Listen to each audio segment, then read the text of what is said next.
Сегодня Федеральная служба исполнения наказаний по Чувашской республике провела пресс-конференцию с представителями средств массовой информации региона, где обсудили имидж уголовно-исполнительной системы и вопросы сотрудничества.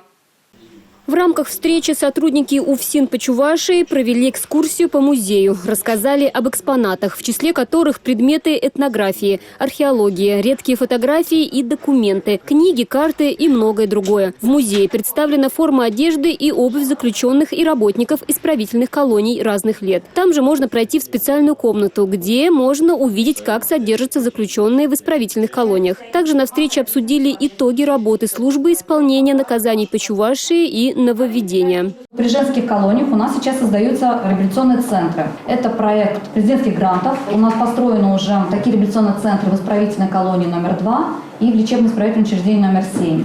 Очень положительные у нас отзывы, и, как показывает практика, осужденные, которые прошли через этот реабилитационный центр «Аврора», не совершают преступлений.